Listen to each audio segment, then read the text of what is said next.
we have war within our own neighborhoods now, because while we had generations before that came up here in order to find peace, in order to create peace, in order to make things better for their families, we have young people that are in so much pain that they have completely disconnected themselves from that dream of peace that our ancestors had.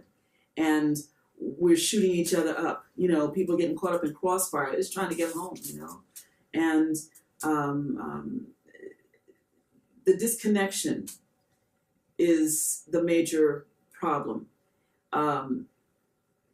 Peace cannot be obtained or attained when you are disconnected from the source. When you don't recognize the God self that exists within everybody. When you don't see it within yourself, you don't see the value in life. If you don't appreciate all of the hard work that has gone before, and even though you have benefited because of the sacrifices that your elders and your ancestors made, and now you're dealing with a level of frustration that you can't express, the answer is not for us to be shooting each other up in our neighborhoods and to not feel safe where you live. So,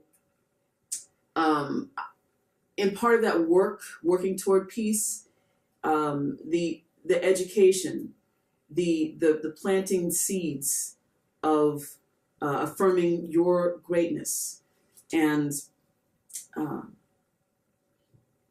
reminding our young people that you're worth. You come from greatness, and you're worth more than this just shooting everybody up. When I lived out here in Newark, there was a street where there were dealers on the block, and over the last 10 years, 15 years, almost every place I've lived, there have been dealers, you know, and I've lived in some desirable neighborhoods, and you know, there are still folks out on the corner, and so they were always outside.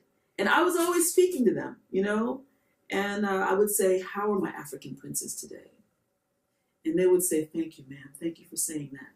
They would walk me to get my coffee, you know. They'd put their blunts out when they would see me coming down the street, you know.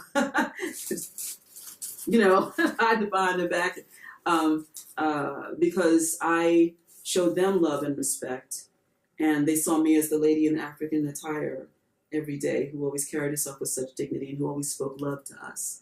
You know, be like, "Y'all doing outside? You know, where are your umbrellas? Why y'all?" It took a little minute for me to understand why they were always outside. But I was praying for them every day. And I let them know that I was not afraid of them. I just from my speaking to them, laughing and joking with them, and never coming down on them, you know, but affirming my African princes. How are my African princes today? I had the extreme joy several months back in the spring of walking down the street and seeing one of the young men in particular who used to walk me to get my coffee out there with a vendor's cart, you know, selling food. He saw me, he's like, "Oh, is that my lady?" I said, "Is that you?" I said, "Is this your cart?" He said, "Yeah, I don't even eat meat, but you know," he said, "but I realized I had to put the other thing to the side." You know, I said, "I used to pray for y'all every day." It just made me so happy. I'm telling you, it used to be every time I tell the story, I'd just be crying, you know. But again, the whole planting the seeds of kindness and affirming greatness and letting people know, "I see you. I see you." It goes a lot farther than standing out there and shoving whatever ideology down people's throats. Again, love is action and peace is work. In achieving peace, one of the best things that you can do for yourself is to check who is in your circle. You know, there's a saying that has gone around success circles and higher awareness circles, that the 5 people that you spend the most time with will influence your future. I know when I first heard that, a chill went down my spine, because I had to really think about that. Who am I hanging out with? You know, and a lot, and I'm not just even hanging out, because as a minister, I would spend a lot of time phone counseling. So I was just getting just sucked, dry, drained every day. And when I thought about it, I was like, I'm talking to a lot of people who just like to complain, who aren't really looking for answers. Venting is important. It's a very important thing, but you can't stay stuck in the vent. When I would get to the point of saying, so what are you going to do? What do you see beyond this? You say you've been in the system for so long, but you're fighting to stay in the system. You're afraid of being let off the system, but you're also talking about this business that you want, but you're not putting any steps toward it, yet you seem so tormented. What are you going to do?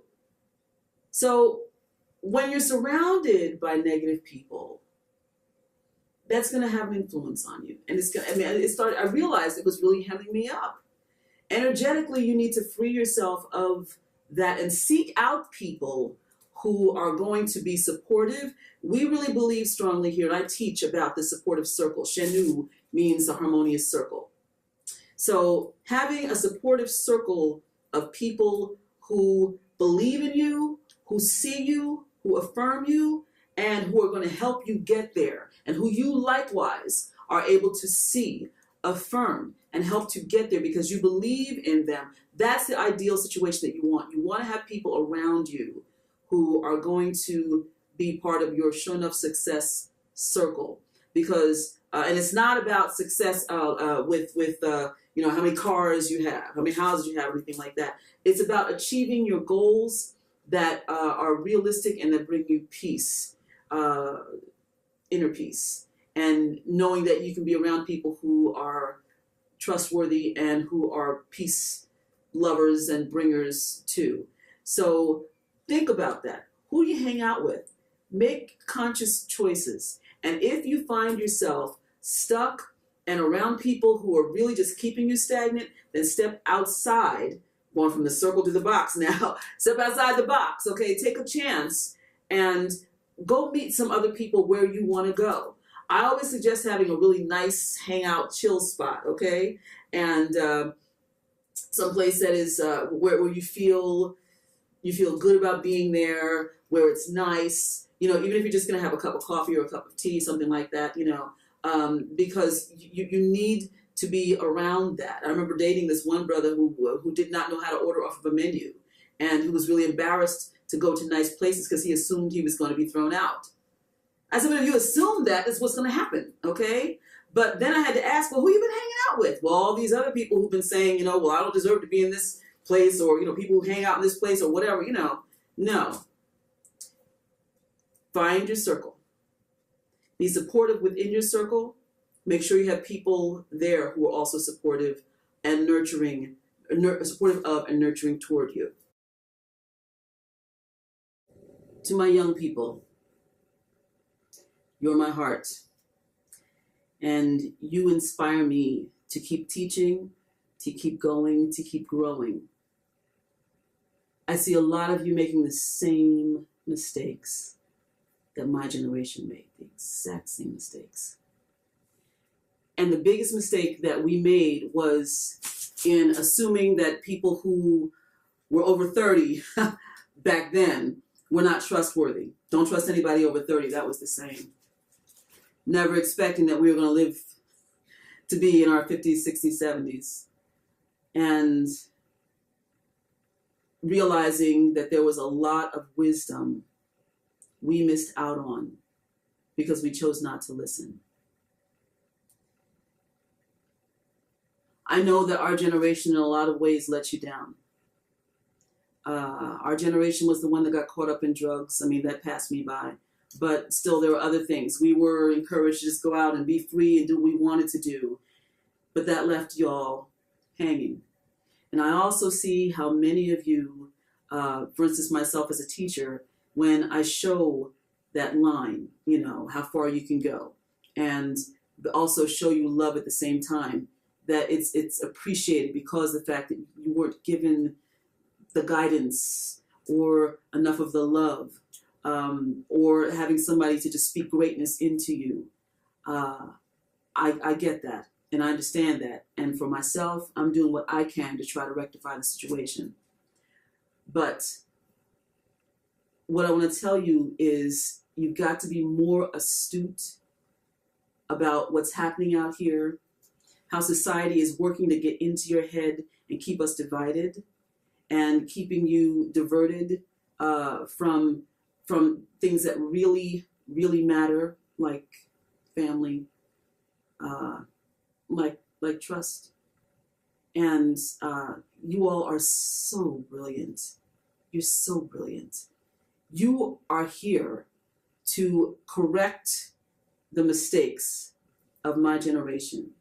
We were supposed to be the ones to make all the major changes in the world, and we did. We made a lot of changes. We made a lot of mistakes too. A lot of us got diverted off of our purpose.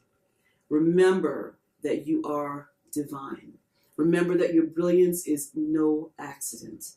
And remember that as long as you affirm your own greatness within yourself, and as long as you stay true to your path, then you will be the healers, you will be the teachers, you will be the ones to bring us to that greater place of peace.